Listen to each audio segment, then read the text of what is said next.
All right, YouTube, I am back with another 1985 Honda Big Red 250 ES. This is my third Honda Big Red that I have bought in the last few years. This is the second in the since last spring of 2019.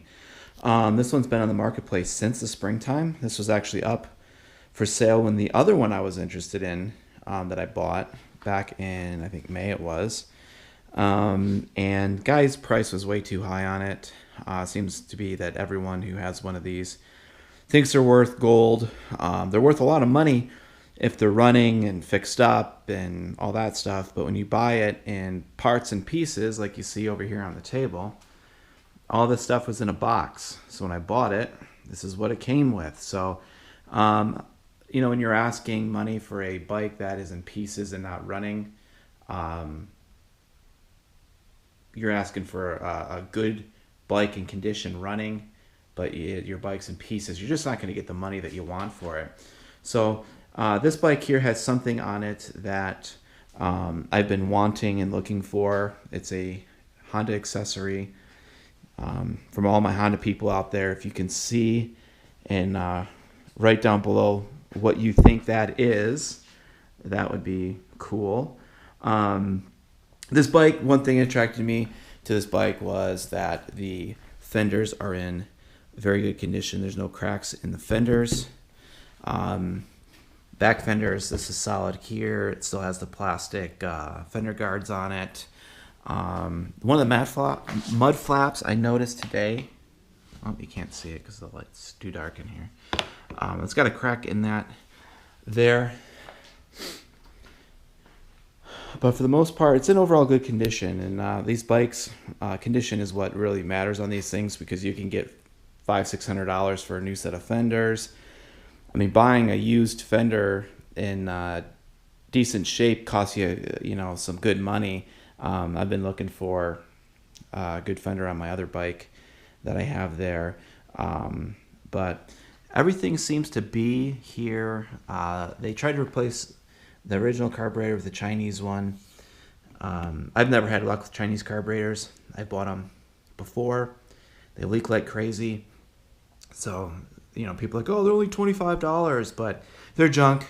I've had quite a few of them, and they leak everywhere. So I'm going to take this out and probably throw it as far as possible.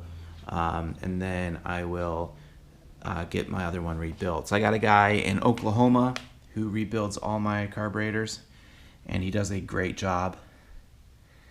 It will come back looking like brand new and functioning like it's brand new. He rebuilds it, puts it on a test engine, and actually runs it.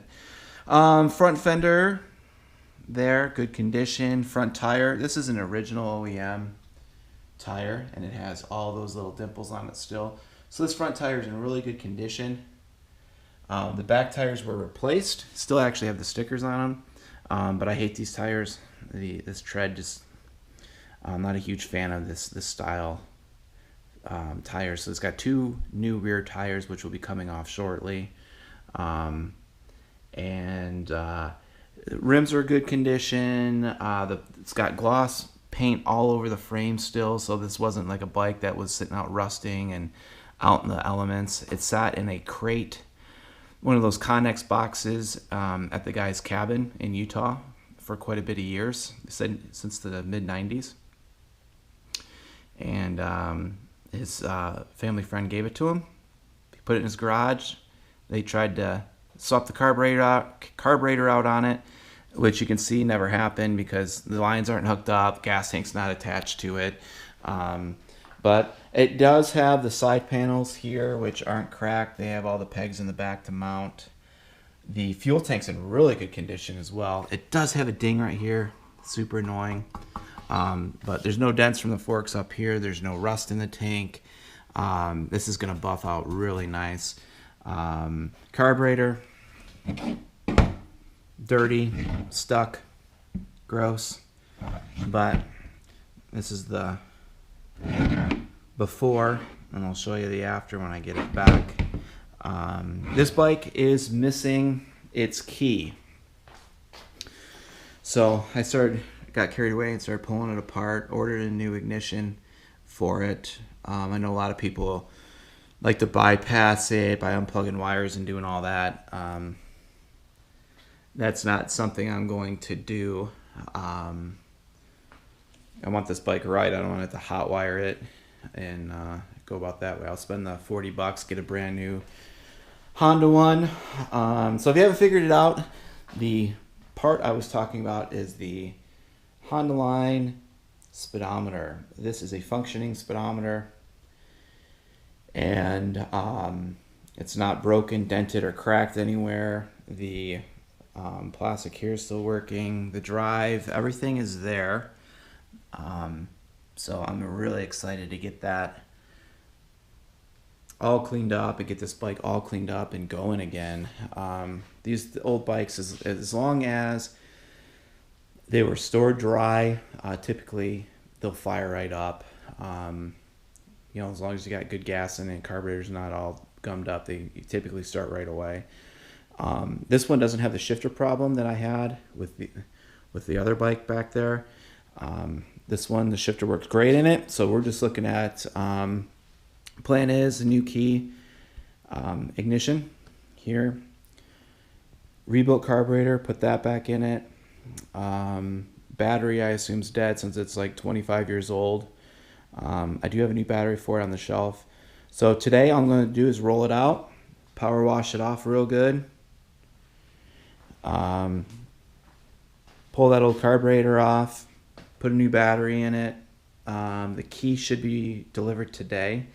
I'll get the wiring all situated there, and we'll hopefully we'll have a bike that will turn over. Hopefully all the lights work. Hopefully everything will be functioning until I get that carburetor back, which guy usually has a turnaround of about a week. So I'll send it out today. Probably won't get it back till next weekend. But as I was digging through this bike, I noticed I have a wire here that is detached. I have no idea where this is coming from. So I'm going to have to go in and look on my other bike here and see what exactly this does. I assume since it's got a battery loop on it, it probably goes to the battery. But I got a manual here. I can look at the manual as well. But yeah, so just want to share with you guys the next project that I'm going to do.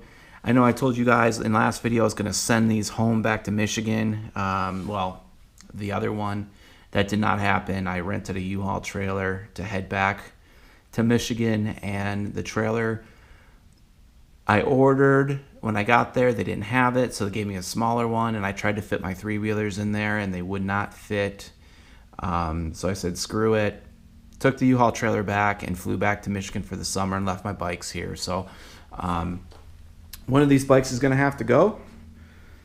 So they got this one over here, which I still need to do an update video on that. I will do that today, matter of fact. I'll do an update video on this bike.